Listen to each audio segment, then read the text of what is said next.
Like many homeowners in Portland, I have a house that was built many, many years ago and that was not tied to its foundation.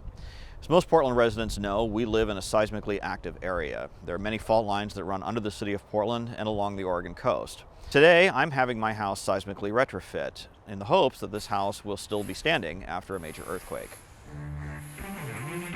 I've hired Earthquake Tech, led by Steve Gemmel. Your house, Ken, is actually a really good example of your just typical Portland basement. In standard foundation retrofit, we're going to connect the basement wall up into the floor joist system of the wooden structure, the house. First connection is from the wall to the sill plate.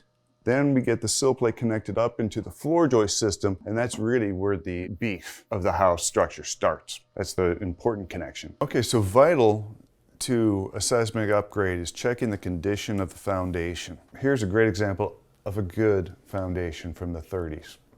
It's very solid. You can hear that. You're not hearing any hollowish sounds that would indicate that there's some crumbling going on.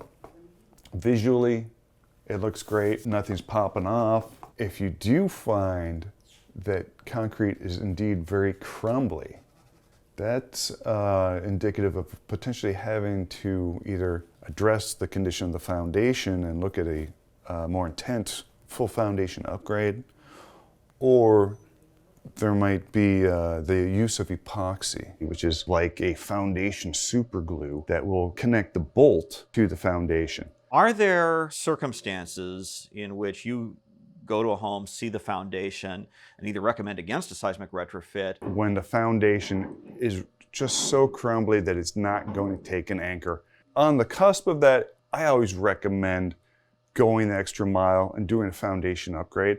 It's not cheap though. The most cost-effective thing to do is going to be connecting your house to its foundation with these epoxy bolts if you don't have the money to do a 60 to 80,000 plus full upgrade on that foundation. What are some of the other factors that can affect the costs of a seismic retrofit? What drives the proposal is condition of the foundation, access to the foundation. Here you were intending to do a basement remodel, so off the bat, that makes our access to the foundation walls easy. Type of construction, in this case, the house is sitting directly on top of a foundation.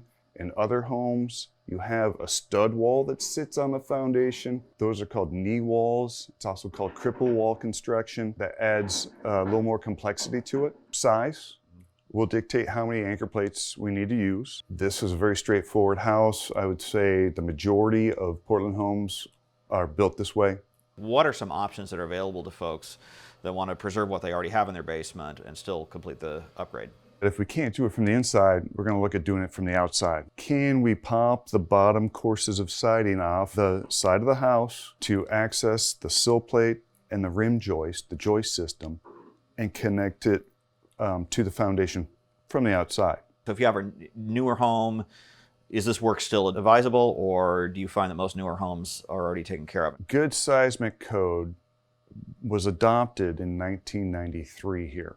I would recommend anything built after 93, you're okay. Anything before, just take a look. What's often involved in terms of the permitting process and then follow-up inspection afterward?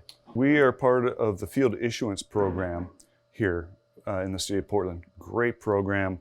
We're able to call up our inspector to meet us here today to go over the project, look at what we have, make sure that we're doing what we have put on paper. If you're a homeowner doing it yourself, or if you're a contractor doing it, you need a floor plan that shows where the anchor plates are going. The city inspector is going to want to see that. All this information can be found online. We'll link to the website in the description below. You can visit portlandoregon.gov/BDS for more information. Well, thank you, Steve, for being here today. Thanks for all the work. I look forward to having a more seismically resilient house when all is said and done. Sounds good. Thank you. Thanks, Ken.